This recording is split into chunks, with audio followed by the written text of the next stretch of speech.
somebody give us a prayer? I will pick somebody. Nobody volunteers. Oh, awesome.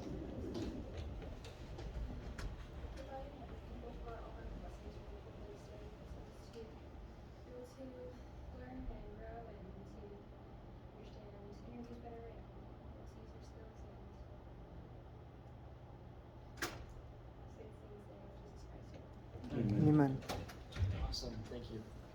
Okay, so as far as announcements go, this Friday we aren't going to be having an ACM projects meeting, but next Friday we're going to have Michael from Disney. He spoke a few weeks ago. He's going to be, is it a workshop? He's going to be leading a workshop with the people doing ACM projects, so more motivation to go. You should definitely go. And then we're gonna be passing around, is it QR code, Leslie? Okay, so we're gonna be passing around a QR code to get everyone's schedules. So the second week or third week of June, we want to do like a field trip down to Lehigh, Utah, and visit some of the software companies that are there. Just kind of, do some networking and whatnot. It's supposed to be fun. It's gonna be fun. But yeah, we want to get everyone's schedule to see when the best time to go would be. So yeah, did I miss anything? Awesome. Well, today we have Brother Macbeth guiding us through cracking the coding interview. So I will turn the time over to you. Well, hello everyone. How was the day? Good. Was it good? How many of you coded today? Well, good. How many of you coded because you wanted to today? Oh, okay, good for you. Yeah. If there was a common theme in the presentation today, it's that. Coding outside of the classroom, practicing your coding. A number of times my mom would tell me practice the piano. I wouldn't do it, and then they took the piano lessons away, and that was when I was a teenager, and I was like, oh man, I think I kind of like that. So I had to practice on my own after that. I finally started to become semi-good enough to play at church. Practicing coding is by far the most important thing you can do to achieve what we're talking about today. So, congratulations if you've done some coding today. If you haven't, you're going to be up till 2 a.m. anyway, so you got plenty of time to do some coding for fun. Do that instead of writing the book report. I give you permission. So, let me tell you a little bit about, first of all, I'm so sorry that you have to do things like this. I mean, when I was going looking for jobs, when I was finishing college, well, first of all, I had no internship. I didn't have to worry about that thing. But I also didn't have to worry about these websites that would assess my technical skills. They didn't exist, right? I've gone through and tried some of them out, and yeah, they're intense sometimes. So I'm sorry that you have to go through that. But when I was in interviews, I would have technical questions posed, and it was usually wasn't a whiteboard. It was I had well, I guess there was one place that had a whiteboard, but they were these flip charts, big pads of paper, no chalkboards. They didn't have any chalkboards, but actually that one place might have had one. But they would ask you technical questions right there in the interview. And I remember I went to one, and they just asked me a whole series, rapid fire, about the C programming language. Right, and I'd been coding for a long time. I loved programming. I started on my own when I was in middle school. It was a love for me. I just loved to do it, and so I did it whenever I could.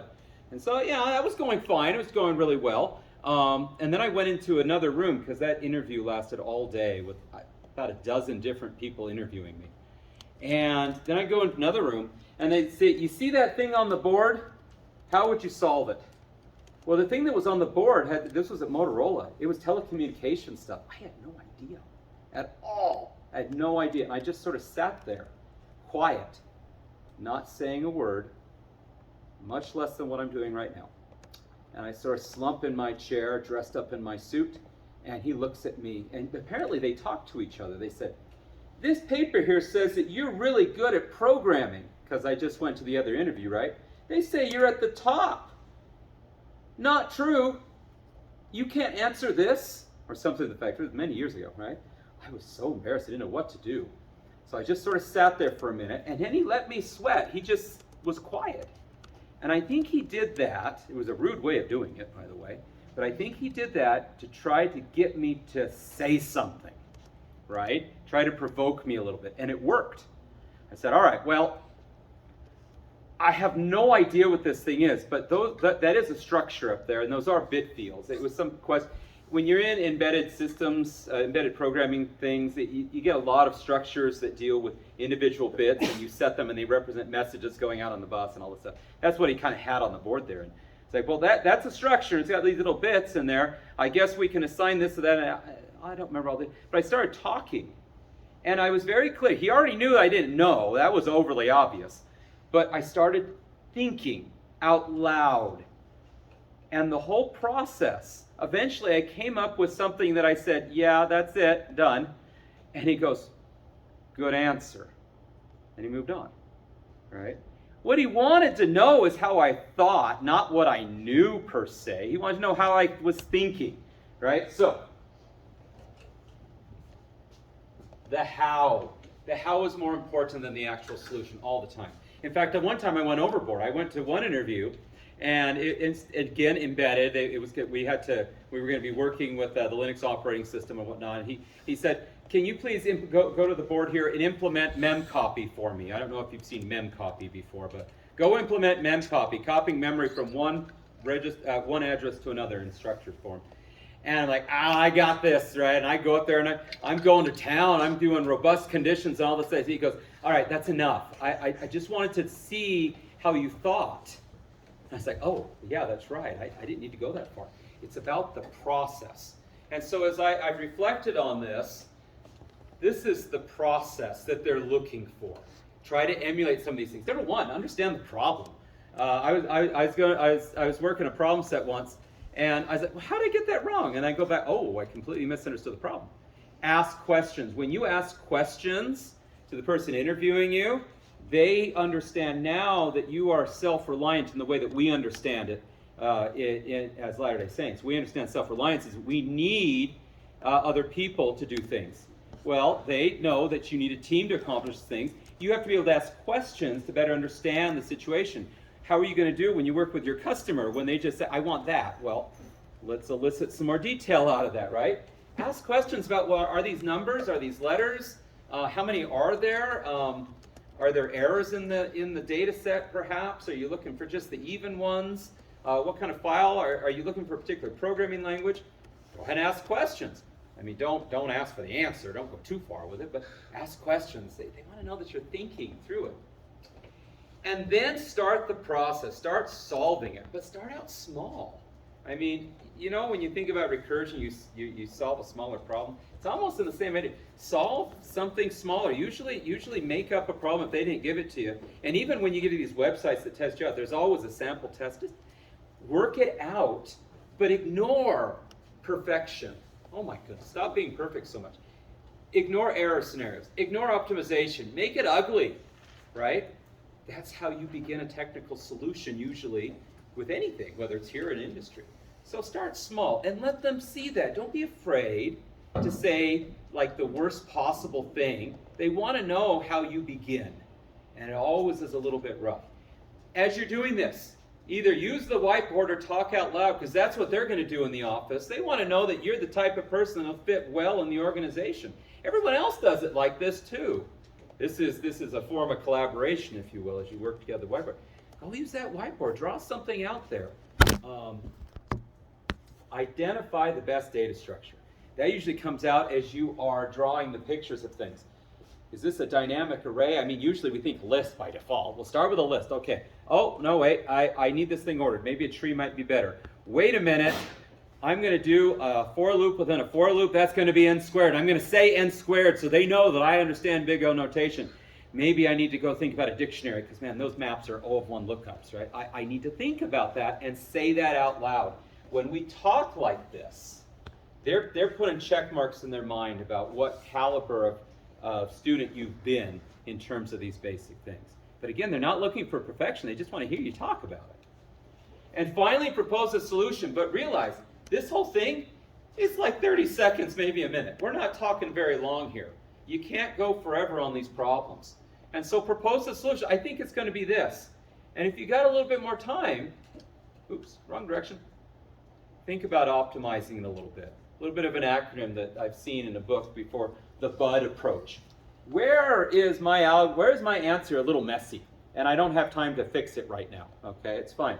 But do I have some places where I'm doing just way too much work, or I'm repeating work, or I'm looping through things over and over again?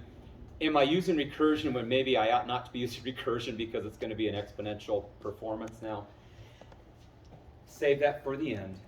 Look for perfection then. If you're doing problem sets online, you're probably going to run it and it'll work for the first few, and then it's going to fail because you forgot about performance. And then when it runs the big test, it's all going to fail. But hey, that's later on in the process. It's a flow. This is how you do this. If you take a data structures class, this is how you do it. You do algorithms. This is how you do it. You're going to start with something ugly and then work to something really nice. And they need to see that process. It's extraordinarily important that they see that process. Whenever I was interviewing somebody back in avionics software, I could care less about correct answers. I wanted to see how they thought. I wanted to see, especially in my field, if they were disciplined with their process and they understood why it was important. If they were showing me that, I liked them a lot. And most people wouldn't. Most people were perfectionists. I had one person cry. It was like, I felt so bad. I asked a hard question only to try to see how they thought. They thought they had to get it perfectly right, and so they cried. And the interview was over. Can't do too much. Don't worry about being perfect. Show them that you are an engineer and you can find technical solution by designing. So, practice. It's the only way that you're going to get to something like this is you got to practice it.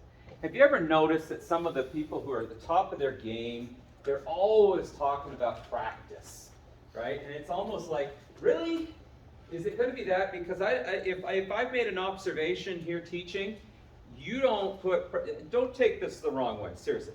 You don't all take practice very seriously, which is strange because a lot of people do sports and musical instruments and hobbies and things like that. Oh, computer programming isn't your hobby, it's not your sport. Oh, time to change that. It's time to change it. If we want to get to where we want to, we got to practice something. This should, I already clicked on one. Practice puts brains in your muscles. Oh, how nice that would be, right? We want to get to the point where we can act, it's like that muscle memory, right? Have you ever seen people they start coding and, man, I wish I could do that? Well, then go practice some coding. It literally, I know it sounds painful here, but it's no different than practicing a sport or the piano, right? You do come to college, you do learn from people who have been there before, just like you bring in a piano teacher or a coach, right? But there is no substitute for that practice, all right? Practice makes perfect, of course, right? After a long time of practicing, our work will become natural, skillful, swift, and steady. That is exactly the behavior you want in an interview. Exactly. You're going to have butterflies, you're going to sweat. Of course you are going. But you want to have a conversation with them about software and solutions? You're not going to be able to do that if you haven't been practicing for a period of time. College, in and of itself, is not enough. We must practice. Excellence is not an art, it's the habit of practice. That's an interesting thought, right? We always think excellence is some creative thing that only talented people can achieve. Not so. Not so at all. Achievement occurs because you've put in the effort and now you're helping other people. Aristotle knew that a long time ago. Practice daily because the quality of your practice determines the caliber of your performance. The quality of your practice. I wanted to serve a mission. I didn't really think too hard about this part. I was going to go and do that, so fine. I go talk to my bishop and my stake president. My stake president tells me, you got to read the Book of Mormon. Okay. So I go and read the Book of Mormon. But I don't need to read it cover to cover. I don't need to read it every day. I'm going to read the important stuff. I'll read that Alma 32 thing about faith. I know that's important. I'll read the Joseph Smith history. It's not in the Book of Mormon, but that's okay. I'll read it. I know that's important. Stake president sees me studying my scriptures. Chad, you're studying your scriptures. Good job. How's it going? Well, I'm reading some really key areas, topical. And you go, no, you need to read the whole thing. You need to read it cover to cover. You need to understand it. You need to gain a testimony of that. We need to practice daily with intent. The quality of our practice will determine how well we're going to perform when we get in the situation, right? It's got to be like that daily exercise routine that none of us want to do, at least I don't. I have finally learned to walk to work every day, right? And I'm feeling better for it now. The quality of my practice is determining how I'm able to live my life now. There is no glory in practice. Ain't that the truth? Right? There is nothing worse than doing problem sets. Oh my goodness. Or playing Mary Had a Little Lamb. Well, maybe that one's not so bad, but playing out of that, what was that book? The Hannon practice book. All those. Anyone play the piano and know Hannon? Oh gosh. It's this thick book. Da, da, da, da, da, da, da. It's like scales moving up and down, and I only got through like number 2 of 50. I'm not really good at it at all. But there is no glory in practice, but without practice, there is no glory. You can't get there. The difference between ordinary and extraordinary or extraordinary is practice. And the Lord even said, if you are prepared, you shall not fear. All the butterflies are painful at an interview. Oh, I can't stand them. I'm glad I'm not doing interviews anymore in my life. Of course, I didn't even think I was going to do an interview here, but confidence starts to exude out if you've practiced. It's a lot of fun. It's so much fun to do. Okay, did I convince you that practice is somewhat important? I said it enough, I think. All right, let's talk about some more. Okay, how do you practice this stuff? Well, first you need to know some languages. How many? How many languages do you all know? You know 3 languages? Someone beat 3. Who knows more than 3? 3? Anyone know 4? I know of 4. You know of 4. There you go. I have coded them. That's something. Okay, so 3. Wow, 3 is really good. Let's start with 1. Okay, if you know one language, right, then you know the basic ideas of functions, classes, loops, variables, expressions. What else did I write there? Data structures, all that good stuff, right? You know that for one language. But I'll be honest with you, you don't appreciate the tool quite yet. And now, I'm not really good at tools in general. One of my sons is really good with tools. Right? And I can never remember all the different kinds of screwdrivers and all the different kinds of hammers and all the different kinds of things, right? He knows everything about that kind of stuff. I only know about one thing, and that's it. But if I learn in other languages, I start to appreciate how the tool is used and how it's used differently in various places. Just like regular languages. You say one word in one language, translate that, has a little bit different meaning in a different spoken tongue. Same thing with programming. Right? So what do I know? I didn't even think about it. Let's see. I know C, C++, Java, Kotlin, Python, Erlang.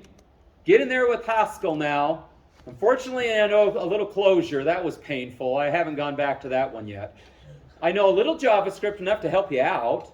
What else do I know? I know a little bit of Rust, just because it's cool. What else? Did I do BASIC a long time ago? I did. I did Pascal for several years, a long time ago. And I tell you, every single one of them is the same, and every one of them is different. And it's so fascinating. I had someone in 310 this afternoon say that their confidence increased. They realized that they could code in multiple languages. They didn't realize that they could. They just had to go and try it. And the more you try, the more easier it becomes. There are some languages that will really kill you, but they're not that bad. You should try to do some in both imperative and functional. So imperative, that's your C, C++, Python, procedural languages type things. Most of your object-oriented languages, right? Functional languages, completely different paradigm in there. It's good to maybe know one of them. So if you took Clojure, it's not for nothing, right? You're going to do just fine. Go learn Erlang next, because that's a lot better. These are your tools. You've got to understand your tools and all the variations between them. All right. Brother Clements had to leave for something. He told me about the phrase, the knowledge stack. I don't know if he's used that in the classroom with you before. There's a lot of stuff now on top of the code. See, the code, what is that for us now? CSE 110, 111, 210, 212. Well, 210, 212, maybe the rest. But all those back in the 124, 165 days, right? Okay. That was bullet number 1. This is everything else now. This is what you got to build upon. This is where your mind should start going as you're practicing. You need to learn about those data structures. Take CSE 212 and bump it up a notch. To be honest, everything you learn in 212 is almost sufficient for what you're going to need in interviews. It's not going to go too much deeper. We didn't talk about graphs. We stuck at trees, but that's going to be about most of the things that you're going to need in a verbal interview. If you're going to do some practice stuff online, some tests, you might need to bone up on a few more things. We'll talk about that. But don't forget your recursion, right? But hey, these things are called different things and act different ways in many different languages. Understand them inside and out. Understand how they work behind the scenes. That'll help you with your performance. Memorizing Big O. Design. How many of you know about design patterns? You know, it used to be CS246 taught design patterns, and now you don't get it unless you go the software design track, and then you get it in one class much later. It's 300 level class, isn't it? Yeah, 331, something like that. 341. Yeah, I remember that. Oh boy, 331, yeah. So, you're going to have to do this one on your own, sorry. But it's not that hard. Learn some of the basics. Most of the design patterns revolve around object-oriented design, okay? Learn about model view control. That's a really high-level one. If you've done web stuff, you've probably heard that one before. So that one's not, that's an architectural type of thing. Some of these other observer, if you've ever done it, well, gee whiz, if you've used JavaScript with HTML, you've added listeners to things with the DOM, that's an observer pattern. Anything event-driven. Arcade, come on, if you've used Arcade, you know what the observer pattern is now, right? It calls on key press for you. But it can go deeper. You can learn a little bit more. How do you register? How do you notify? How does it go back and forth? The adapter pattern, how do you take a square peg and fit it into a round hole? Because a lot of times software is given to us, so we got to adapt it a little bit. So how do we connect them? The template pattern. You don't want to make everyone do all the work. Let's give them a function that just takes you through all the steps. If you've done Android development, on create, on pause, on stop, that's a template. Facades, right? We need something to be able to make it real simple for the outside world. Really crazy on this side, but on this side it's just a set of functions. In the avionics world, they got a thing called ARINC 653. I remember reading that spec before my interview. It's like, I have no idea what an ARINC is. But I'm looking at this thing, this is just a facade pattern. It's just a whole bunch of useful functions for me to call. It's what a library usually is, an API library. Strategy, functional. Okay, so hey, if you're gonna learn functional language, you gotta look cool and know what a monad, a monoid, a functor, and a lazy process is, right? So things to talk about in an interview. You gotta know your big O. You gotta know the difference between O of n squared, O of log n. If they throw an n log n at you, you know, what is n log n? Where do you see n log n? Anyone know? Anyone take something yet? Ooh. See, you know what log n is? When do you see a log n? Merge sort? Okay, we do see something with a merge. Why do we see a log n show up in a merge sort? Because you're taking the space of options and you're having it each time. Yeah, this having thing, right? Any binary searches, trees, all these things are log n. The merge sort though gives us n log n. Actually, sorting can't be any better than n log n. That's usually where you see it. The best sorts are n log n. Sometimes there's a little bit of better ones out there. The Tim sort in Python is really good. It's still n log n, but it has better performance on the edges of things. But you got to be able to talk about the basics of it. Be able to say, I know that's n squared because it's a loop within a loop. That one's log n because you're cutting things in half. That one's an n because I'm just linearly going through things. That one's O of 1, you know, and know some of the basics, how to reduce things.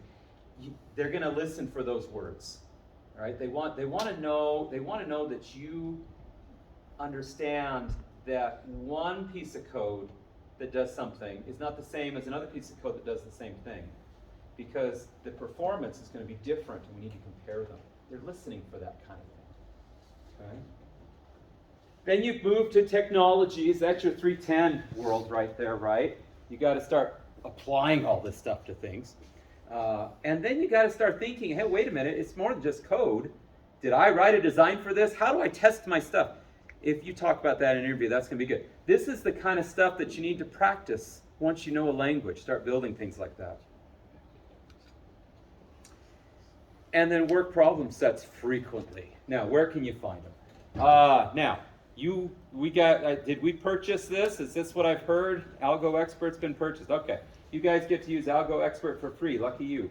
Leak Code is already free. HackerRank, I think, costs sometimes. I haven't used that one much.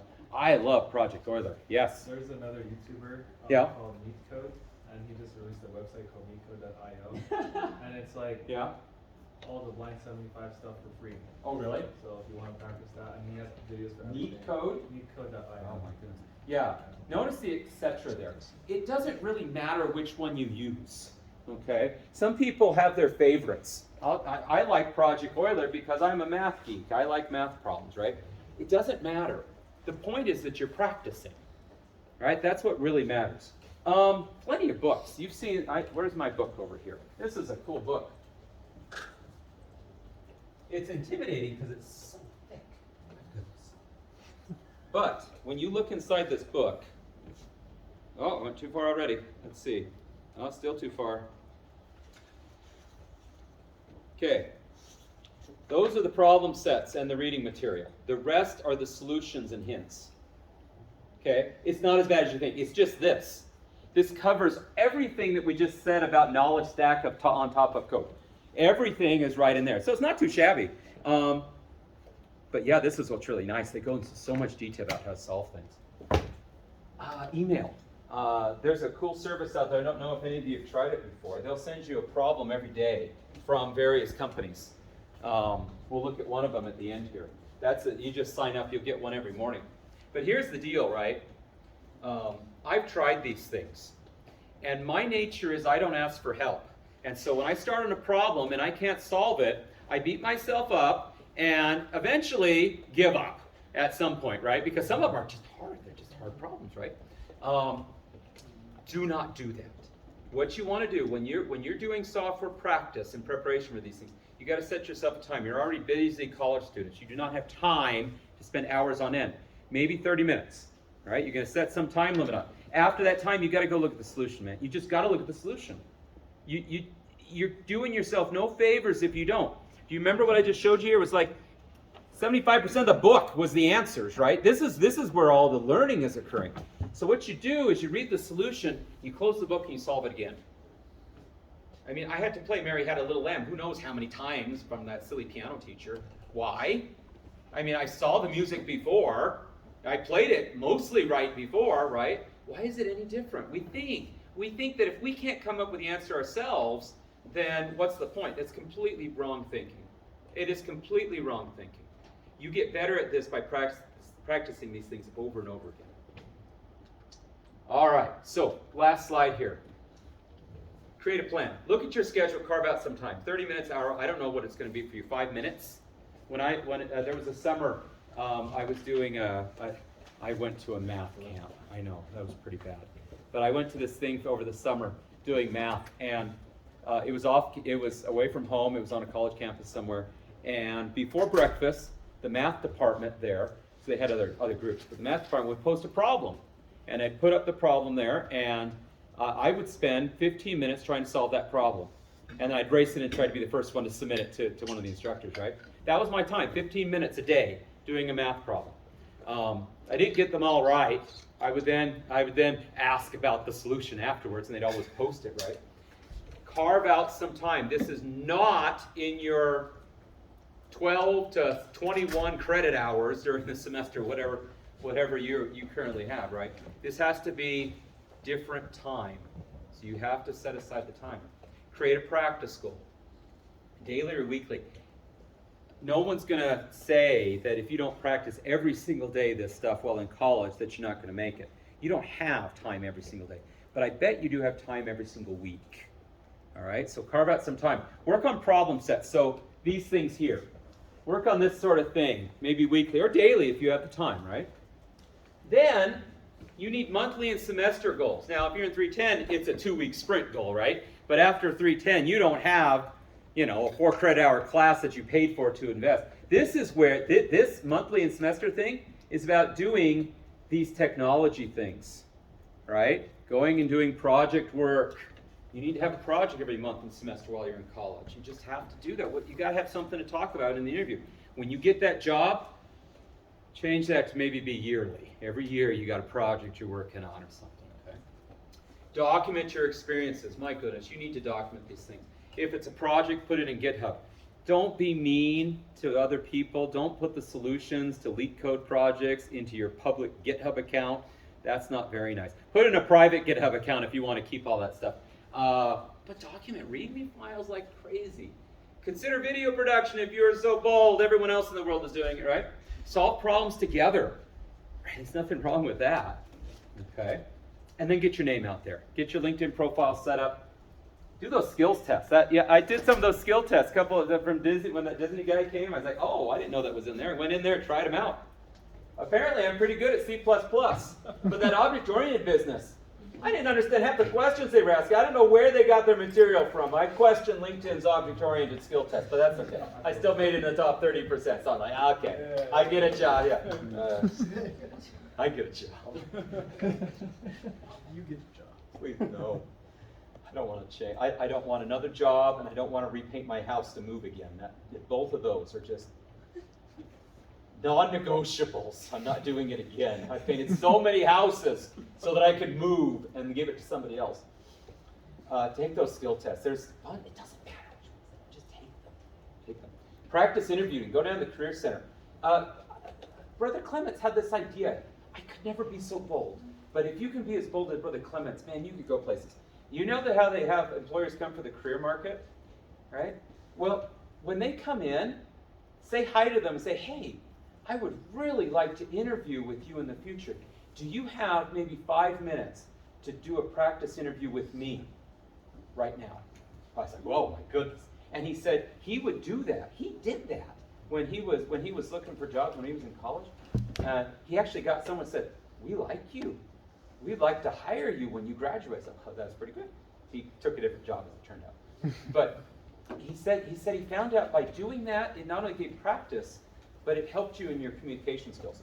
Go to all the job fairs. Oh, I'm hoping, I haven't heard yet, but if there just better be a live job fair face-to-face this year, hopefully in the fall. I mean, nothing happened in the spring here. I didn't hear anything. Has anyone heard anything? We already have all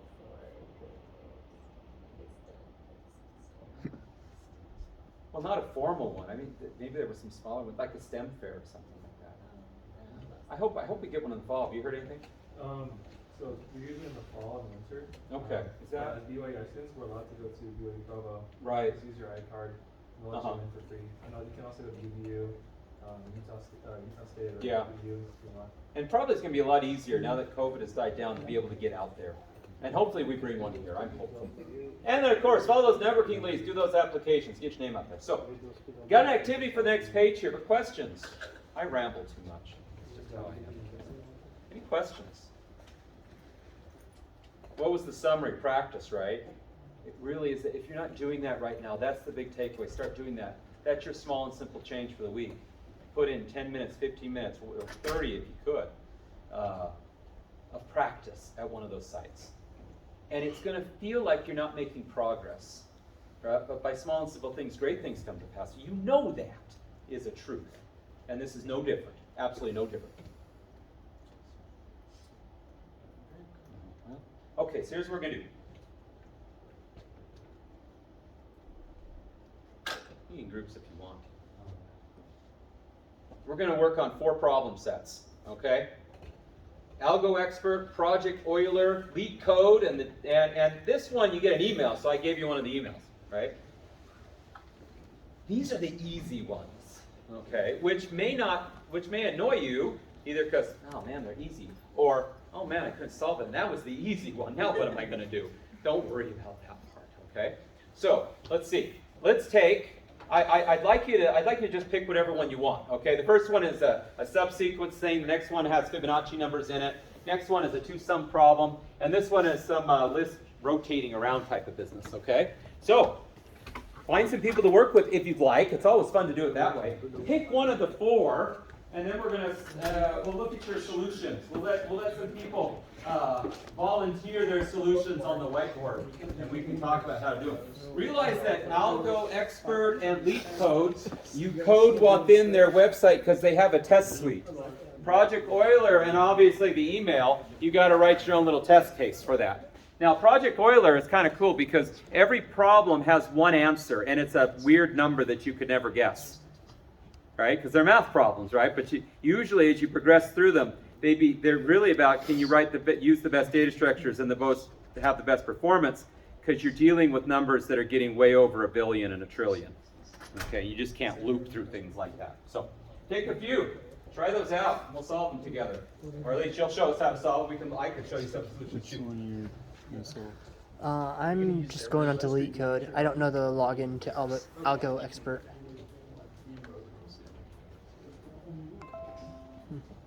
Oh, you're working on with the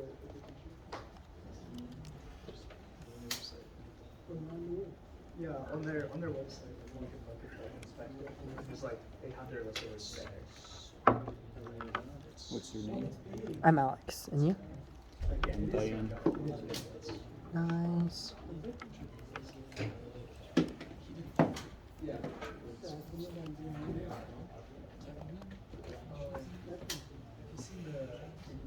Oh, I meant that to say problem 2 on the one. Next number, then that would just be constant. Yeah, it wouldn't be too bad. What if it's 1 million down the road? If it's million down the road, then but we're just gonna be looping through the array just once to get it. Uh-huh. So it'll be n times the length of the array. But you have to keep track of all of them, don't you? Yeah. Yeah, that's where it's going to start to get a little bit messy. You might now. What would you suggest here? You're still going to be n squared. How could I reduce that down a bit? Yeah. I did kind of a similar thing, except I made a new set and put every element of the array into the set before, and then checked the. And why a set? Why did a set come to mind? Because you can do you can check what's in a set at O of 1. O of 1. Okay. If I have to repeat a set operation while looping through that O of n going across, then that's O of n times 1. That's O of n, right? Yeah. And Okay. then creating the set and reading through the array. Right. Plus O of n too. So it would be O to n. Yeah. So we probably, in something like this, usually what happens is we come up with some brute force solution, and it works. If I run this thing, it's going to say, well, that took a long time. Because n squared, they're going to try this on really, really long lists. We think dictionaries and maps and sets, which have O of 1. So if there's any operation we're going to do with that all the time, we know it's not going to contribute much. So we might have something, right, that's seen. What have I seen so far? A dictionary or a set or something like that. Now in this case, a dictionary might be useful because we have to return a list of the indices. And we're looking up values. So we probably need a dictionary that goes, the key is the value, well, excuse me, the key is the number and the value is its index, so that we can pull the index out really quick. And you get something really fast. Excellent. What's the next one here? Validate. Who did validate? Who wants to talk about validate? You want to talk about it? Okay. The marker's over there.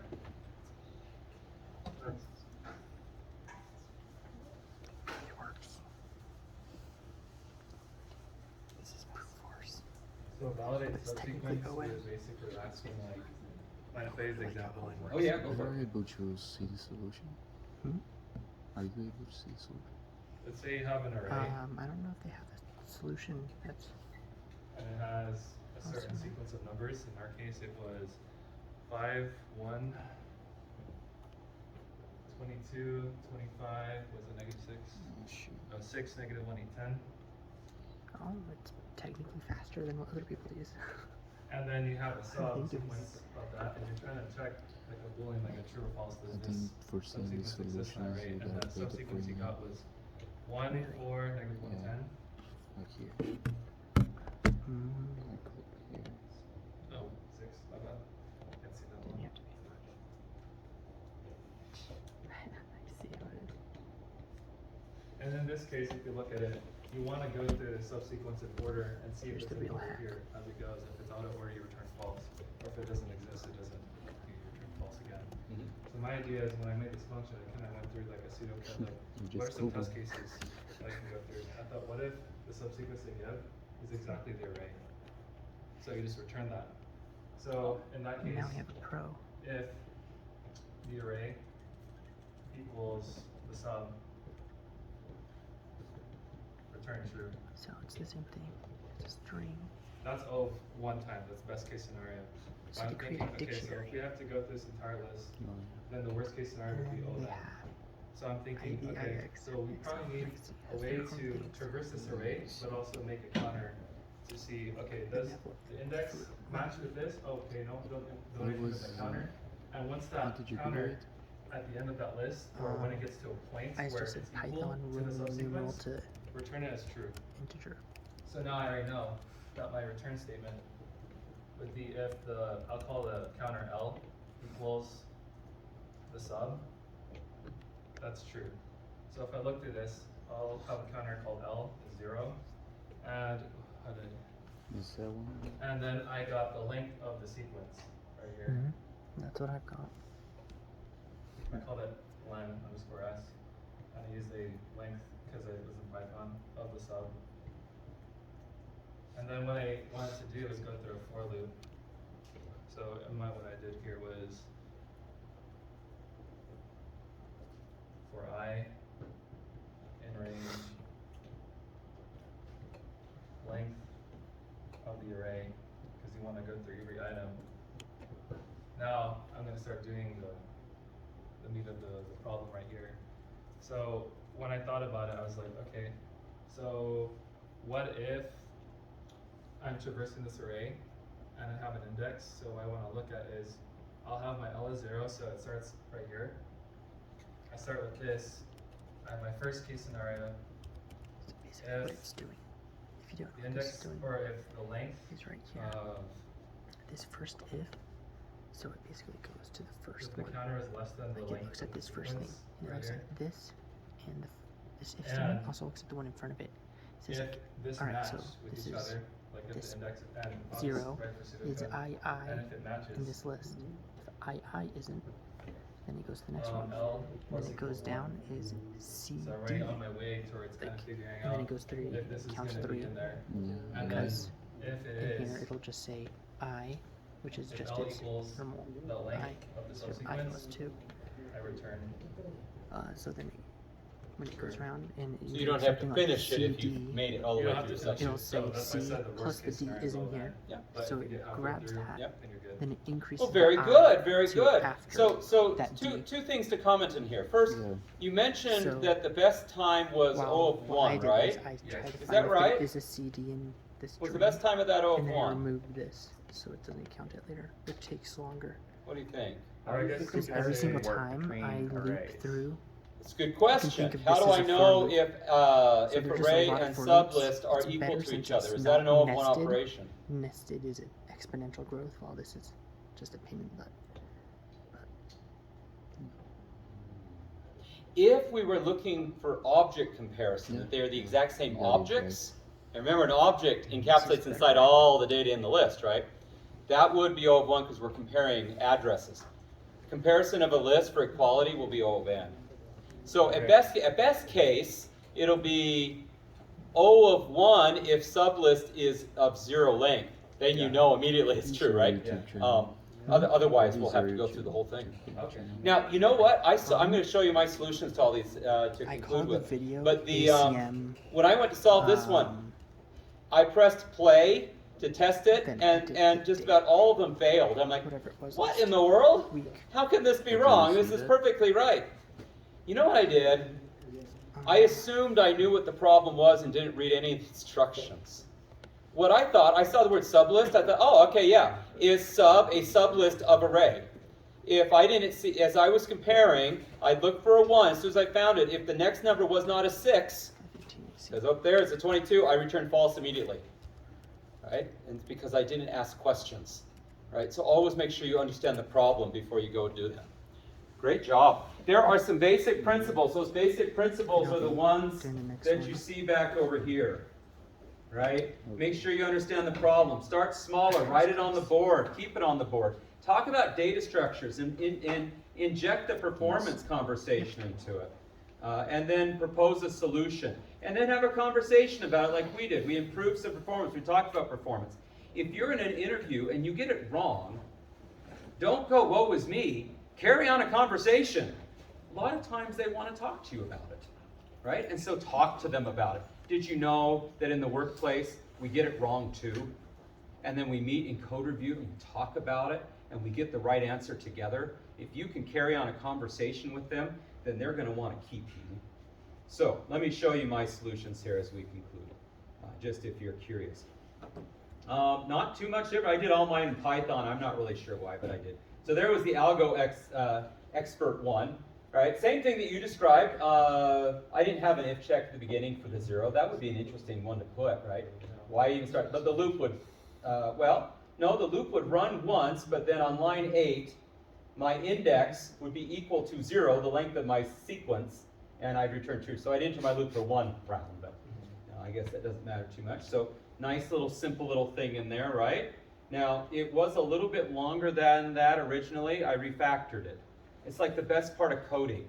You write it once, ugly, and then make it better. It's a thrill. I love to do that. So none of you wanted to sum up all the even Fibonacci numbers less than or equal to 4 million. I don't understand why you wouldn't want to do that. But just to remember, recursion shows up a lot in these problem sets, but sometimes to trick you. We do not want to do recursion with Fibonacci. You can't even get the 100, you can't do the 50th Fibonacci number, at least not in a, is that the one you, definitely the 100th you can't get in your lifetime, but the 50th, I don't think you'll get in quite a long time. You need a loop, and save yourself a line of code. Doesn't save any time, but save yourself a line of code. The cool swapping mechanism in Python is really cool. You just do comma type things. The two-sum problem. That dictionary, right? So I made myself a dictionary, but it gets kind of messy because, you know, it's like seen. Well, okay, that's the things I've seen before. I'm going to loop for all my numbers one at a time, left to right. Now, I haven't seen the ones to the right yet. So the ones I've seen are only the ones to the left. As I go through this, a little variable just to simplify the syntax of it. I'm looking for what target minus my current one is. I'm going to go look in my dictionary. O of 1 right there. Have I seen this before? If I have, I'm done. Return it.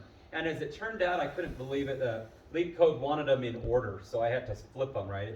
You had to do the one you've seen before first, and then the current one second. Otherwise, put it in there. You've seen it. Now, move on to the next one. Maybe you'll use it in the future. And then that last one, the shifting. If you use a nice little slice, it's a one-liner type of business. Negative slices are really cool because they work from the backwards. If I'm going on a right shift, right, that helps out. And I had to write myself my own little code for that. Realize that these problems took me time too. I spent about a half an hour total working on all these things, and frankly, I've seen some of these before. So don't judge yourself poorly if it's taking you a long time to do it. All right? And then second, write it. Go look at the solutions and make your solution even better after that. So, thank you, everyone.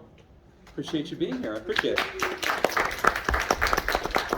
If you ever get stuck in one of those interview problems, stop by my office. I'd love to work on it with you. They're just too much fun. Thank you so much for coming, guys. So, as for the society, we have the Algo Expert. We got it. So, if you wanna receive, we're gonna share with you some problems. So, please sign up in I Belong. I can share with you the QR code. And we're gonna send emails to all the society members with some problems so you can solve them.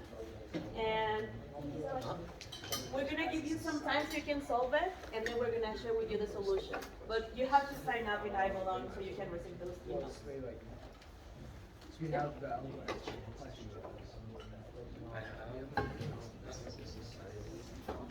Let's double check. It might have been late. So that's it.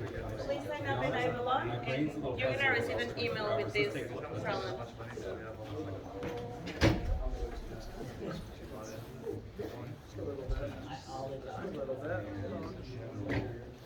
Yeah, right there. Yeah, right there. Yeah, this guy.